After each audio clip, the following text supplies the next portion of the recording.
ಗುಂಡ್ಲುಪೇಟೆ ತಾಲೂಕಿನ ಮಹತ್ವಾಕಾಂಕ್ಷಿ 110 ಕೆರೆಗಳಿಗೆ ನೀರು ತುಂಬಿಸುವ ಯೋಜನೆಗೆ ಸಂಬಂಧಿಸಿದ ಮಾದರಿಯನ್ನ ತಯಾರಿಸಿ ಉದ್ಘಾಟನೆಗೆ ಸಿದ್ಧಪಡಿಸಲಾಗಿದೆ. ಪಟ್ಟಣದ ಡಿ ದೇವರಾಜು ಅರಸು ಕ್ರೀಡಾಂಗಣದಲ್ಲಿ ನಡೆಯಲಿರುವ ಕಾರ್ಯಕ್ರಮದ ಅಂಗವಾಗಿ ಯೋಜನೆಯ ಸಂಪೂರ್ಣ ವಿನ್ಯಾಸವನ್ನು ಪ್ರತಿಬಿಂಬಿಸುವಂತೆ ಈ ಮಾದರಿಯನ್ನ ರೂಪಿಸಲಾಗಿದೆ. ಇದರಲ್ಲಿ ಕೆರೆಗಳು, ಕಾಲುವೆಗಳು, ನೀರಿನ ಹರಿವು ಹಾಗೂ ಸುತ್ತಮುತ್ತಲಿನ ಪ್ರದೇಶಗಳ ವಿವರಗಳನ್ನು ಸ್ಪಷ್ಟವಾಗಿ ಚಿತ್ರಿಸಲಾಗಿದೆ.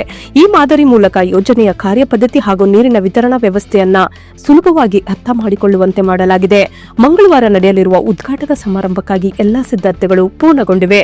ತಾಲೂಕಿನ ಅಭಿವೃದ್ಧಿಗೆ ಮಹತ್ವದ ಹೆಜ್ಜೆಯಾಗಿರುವ 110 ಕೆರೆಕಟ್ಟೆಗಳಿಗೆ ನೀರು ತುಂಬಿಸುವ ಯೋಜನೆ ಹಾಗೂ ವಿವಿಧ ಅಭಿವೃದ್ಧಿ ಕಾಮಗಾರಿಗಳ ಶಂಕುಸ್ಥಾಪನೆ ಮತ್ತು ಉದ್ಘಾಟನಾ ಸಮಾರಂಭವನ್ನು ಮಂಗಳವಾರ ಬೆಳಗ್ಗೆ 11 ಗಂಟೆಗೆ ಡಿ ದೇವರಾಜು ಅರಸು ಕ್ರೀಡಾಂಗಣದಲ್ಲಿ ಆಯೋಜಿಸಲಾಗಿದೆ. ತಾಲೂಕಿನ ವಿವಿಧ ಇಲಾಖೆಗಳಡಿ ಒಟ್ಟು 523.17 ಕೋಟಿ ಅನುದಾನದ ಕಾಮಗಾರಿಗಳಿಗೆ ಚಾಲನೆ ನೀಡಲಾಗುತ್ತಿದ್ದು, ಮುಖ್ಯಮಂತ್ರಿ ಸಿದ್ದರಾಮಯ್ಯ ಅವರು ಕಾರ್ಯಕ್ರಮವನ್ನು ಉದ್ಘಾಟಿಸಿ ಶಂಕುಸ್ಥಾಪನೆ ನೆರವೇರಿಸಲಿದ್ದಾರೆ.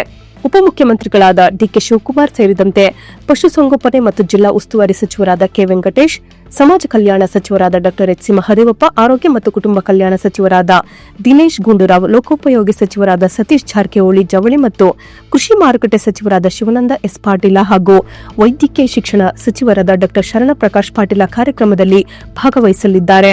ಶಾಸಕರಾದ ಎಚ್ಎಂ ಗಣೇಶ್ ಪ್ರಸಾದ್ ಅಧ್ಯಕ್ಷತೆ ವಹಿಸಲಿದ್ದು, ಲೋಕಸಭಾ ಸದಸ್ಯ ಸುನೀಲ್ ಬೋಸ್ ಸೇರಿದಂತೆ ಅನೇಕ ಜನಪ್ರತಿನಿಧಿಗಳು ಮುಖ್ಯ ಅತಿಥಿಗಳಾಗಿ ಪಾಲ್ಗೊಳ್ಳಲಿದ್ದಾರೆ ಎಂದು ಪ್ರಕಟಣೆ ತಿಳಿಸಿದೆ. ಚಾಮರಾಜನಗರ ಜಿಲ್ಲೆಯಲ್ಲಿನ ಕೋವಿಡ್ ಸಂದರ್ಭದ ಆಕ್ಸಿಜನ್ ದುರಂತದಲ್ಲಿ ಮೃತಪಟ್ಟವರ ಕುಟುಂಬಗಳಿಗೆ ಕೊನೆಗೂ ನ್ಯಾಯ ಸಿಕ್ಕಂತಾಗಿದೆ. ವರ್ಷಗಳ ಹೋರಾಟ ನಡೆಸಿದ ಸಂತ್ರಸ್ತ ಕುಟುಂಬಗಳಿಗೆ ಸರ್ಕಾರ ಭರವಸೆಯ ನೆರವು ನೀಡಿದ್ದು, ಸರ್ಕಾರಿ ಉದ್ಯೋಗ ನೀಡುವ ನಿರ್ಧಾರವನ್ನು ಕೈಗೊಂಡಿದೆ. ಈ ಹಿನ್ನೆಲೆಯಲ್ಲಿ ಏಪ್ರಿಲ್ 21ರಂದು ಗುಂಡ್ಲುಪೇಟೆ ಪಟ್ಟಣದಲ್ಲಿ ನಡೆಯಲಿರುವ ಸಮಾರಂಭದಲ್ಲಿ ಮುಖ್ಯಮಂತ್ರಿ ಸಿದ್ದರಾಮಯ್ಯ ಅವರು 21 ಮಂದಿ ಸಂತ್ರಸ್ತ ಕುಟುಂಬ ಸದಸ್ಯರಿಗೆ ನೇಮಕಾತಿ ಆದೇಶ ಪತ್ರಗಳನ್ನು ವಿತರಣೆ ಮಾಡಲಿದ್ದಾರೆ. ಈ ಕ್ರಮವು ಕೋವಿಡ್ ಅವಧಿಯಲ್ಲಿ ನಡೆದ ದುರ್ಘಟನೆಯಿಂದ ಸಂಕಷ್ಟಕ್ಕೊಳಗಾದ ಕುಟುಂಬಗಳಿಗೆ ಜೀವನಾಧಾರ ಒದಗಿಸುವ ನಿಟ್ಟಿನಲ್ಲಿ ಮಹತ್ವದ ಹೆಜ್ಜೆಯಾಗಿದೆ. ಸಂತ್ರಸ್ತರ ಹೋರಾಟಕ್ಕೆ ಫಲ ಸಿಕ್ಕಿದ್ದು, ಸರ್ಕಾರದ ಈ ನಿರ್ಧಾರಕ್ಕೆ ಸಾರ್ವಜನಿಕ ವಲಯದಲ್ಲಿ ಪ್ರಶಂಸೆ ವ್ಯಕ್ತವಾಗಿದೆ. ಎಲ್ಲ ಶುಭ ಸಮಾರಂಭಗಳಿಗೆ ಶುದ್ಧ ಹಾಗೂ ಸುರಕ್ಷಿತ ಬಿಸಿನೀರು ಕುಡಿಯುವ ನೀರು ರಿಯಾಯಿತಿ ದರದಲ್ಲಿ ಲಭ್ಯ. ಹಿಂದೆ ಸಂಪರ್ಕಿಸಿ. ಗುಂಡ್ಲುಪೇಟೆ ಪಟ್ಟಣದಲ್ಲಿ ರೈತರು ಕಳೆದ 12 ದಿನಗಳಿಂದ ನಡೆಸುತ್ತಿದ್ದ ಅಹೋರಾತ್ರಿ ಧರಣಿ ತಾತ್ಕಾಲಿಕವಾಗಿ ಅಂತ್ಯಗೊಂಡಿದೆ. ಜಿಲ್ಲಾಧಿಕಾರಿ ಶ್ರೀರೂಪ ಹಾಗೂ ಪೊಲೀಸ್ ವರಿಷ್ಠಾಧಿಕಾರಿ ಮುತ್ತುರಾಜ್ ಅವರ ಸಂಧಾನ ಯಶಸ್ವಿಯಾದ ಹಿನ್ನೆಲೆಯಲ್ಲಿ ರೈತ ಸಂಘದ ಪದಾಧಿಕಾರಿಗಳು ಹೋರಾಟವನ್ನು ಹಿಂಪಡೆಯುವ ನಿರ್ಧಾರ ಕೈಗೊಂಡಿದ್ದಾರೆ. ತಾಲೂಕು ಕಚೇರಿ ಮುಂಭಾಗದಲ್ಲಿ ನಡೆದ ಈ ಧರಣಿಯಲ್ಲಿ ವಿವಿಧ ಬೇಡಿಕೆಗಳ ಈಡೇರಿಕೆಗೆ ಆಗ್ರಹಿಸಿ ರೈತರು ನಿರಂತರವಾಗಿ ಪ್ರತಿಭಟನೆ ನಡೆಸುತ್ತಿದ್ದರು. ಅಧಿಕಾರಿಗಳು ಮಧ್ಯಸ್ಥಿಕೆ ವಹಿಸಿ ರೈತರ ಬೇಡಿಕೆಗಳಿಗೆ ಸ್ಪಂದಿಸಿದ ಬಳಿಕ ಪರಿಸ್ಥಿತಿ ಶಾಂತಗೊಂಡಿದೆ. ರೈತರ ಪ್ರಮುಖ ಬೇಡಿಕೆಗಳಲ್ಲಿ ಅಕ್ರಮ ಗಣಿಗಾರಿಕೆ ಕಡಿವಾಣ ಹಾಕುವುದು, ಗಡಿಭಾಗದಲ್ಲಿ ಖನಿಜ ಸಂಪತ್ತಿನ ಲೂಟಿ ಹಾಗೂ ಅತಿ ವೇಗದಲ್ಲಿ ಸಂಚರಿಸುವ ಕೇರಳದ ಲಾರಿಗಳ ವಿರುದ್ಧ ಕ್ರಮ ಕೈಗೊಳ್ಳುವುದು, ಆರ್ಎಫ್ಒ ಮತ್ತು ಎಸಿಎಫ್ ಅಧಿಕಾರಿಗಳ ವರ್ಗಾವಣೆ ಸೇರಿದೆ. ಮುಖ್ಯಮಂತ್ರಿಗಳ ಕಾರ್ಯಕ್ರಮದ ಬಳಿಕ ಸಂಬಂಧಿತ ಇಲಾಖೆಗಳ ಅಧಿಕಾರಿಗಳ ಸಭೆ ಕರೆದು ರೈತರ ಸಮಸ್ಯೆಗಳನ್ನು ಬಗೆಹರಿಸುವುದಾಗಿ ಜಿಲ್ಲಾಧಿಕಾರಿಗಳು ಭರವಸೆ ನೀಡಿದ್ದಾರೆ. ಜೊತೆಗೆ ಕೆರೆಗಳಿಗೆ ನೀರು ತುಂಬಿಸುವ ವಿಚಾರದಲ್ಲಿಯೂ ಕ್ರಮ ಕೈಗೊಳ್ಳುವುದಾಗಿ ತಿಳಿಸಿದ್ದಾರೆ. ಒಟ್ಟಾರೆ ಅಧಿಕಾರಿಗಳ ಭರವಸೆಯ ಮೇರೆಗೆ ರೈತರು ತಮ್ಮ 12 ದಿನಗಳ ಸುದೀರ್ಘ ಹೋರಾಟಕ್ಕೆ ತಾತ್ಕಾಲಿಕ ವಿರಾಮ ಹಾಕಿದ್ದು, ಮುಂದಿನ ಕ್ರಮಗಳ ಮೇಲೆ ಕಣ್ಣಿಡಲಾಗಿದೆ. ಗುಂಡ್ಲುಪೇಟೆ ತಾಲೂಕಿನ ದೇಶಪುರ ಶಾಲೆಯಲ್ಲಿ ಬಸವೇಶ್ವರರ ಜನ್ಮ ದಿನಾಚರಣೆಯನ್ನು ಸರಳವಾಗಿ ಆಚರಿಸಲಾಯಿತು.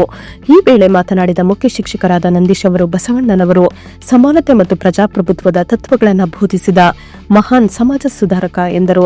12ನೇ ಶತಮಾನದಲ್ಲೇ ಶೋಷಿತರಿಗೆ ಧೈರ್ಯ ನೀಡಿ ಅನುಭವ ಮಂಟಪದ ಮೂಲಕ ಎಲ್ಲರಿಗೂ ಸಮಾನ ಹಕ್ಕುಗಳ ವಿಚಾರವನ್ನು ತಿಳಿಸಿದರು.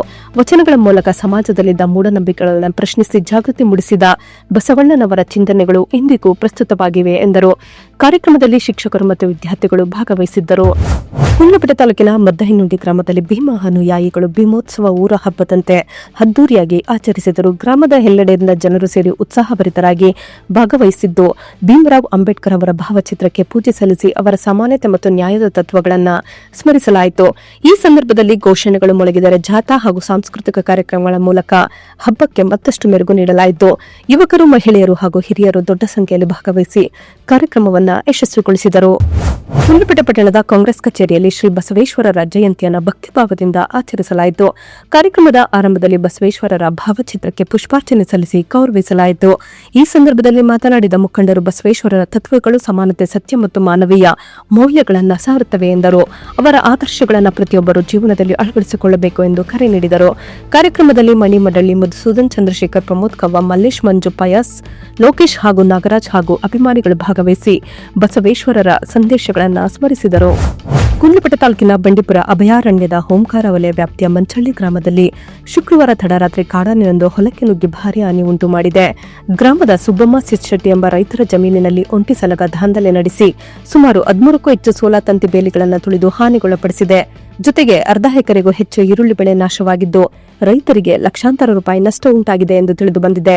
ಮಂಚಳ್ಳಿ ಹಾಗೂ ಸುತ್ತಮುತ್ತಲಿನ ಪ್ರದೇಶಗಳಲ್ಲಿ ಕಾಡಾನೆ ಉಪಟಳ ದಿನೇ ದಿನೇ ಹೆಚ್ಚುತ್ತಿದ್ದು ರೈತರು ಆತಂಕದಲ್ಲಿದ್ದಾರೆ. ಕೂಡಲೇ ಕಾಡಾನೆಯನ್ನ ಸೆರೆಗೆ ತೆಗೆದುಕೊಳ್ಳುವಂತೆ ಹಾಗೂ ಸೂಕ್ತ ಪರಿಹಾರ ಒದಗಿಸುವಂತೆ ಅರಣ್ಯ ಇಲಾಖೆಗೆ ರೈತರು ಆಗ್ರಹಿಸಿದ್ದಾರೆ.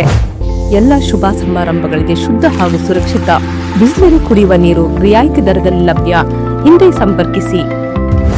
ರಾಜನಗರ ಜಿಲ್ಲೆಗೆ ಸಂಬಂಧಿಸಿದಂತೆ ಹವಾಮಾನ ಇಲಾಖೆ 18 ಏಪ್ರಿಲ್ 2026 ರಿಂದ 22 ಏಪ್ರಿಲ್ 2026ರವರೆಗೆ ಹವಾಮಾನ ಮುನ್ಸೂಚನೆ ಬಿಡುಗಡೆ ಮಾಡಿದೆ.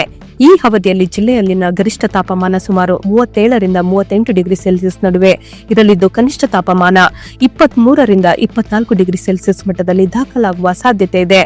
ತೇವಾಂಶ ಪ್ರಮಾಣವು 74 ರಿಂದ 75ರಷ್ಟಲ್ಲಿದ್ದು ಗಾಳಿಯ ವೇಗವು ಗಂಟೆಗೆ 4 ರಿಂದ 6 ಕಿಲೋಮೀಟರ್ ಇರಬಹುದು ಎಂದು ವರದಿಯಲ್ಲಿ ತಿಳಿಸಲಾಗಿದೆ.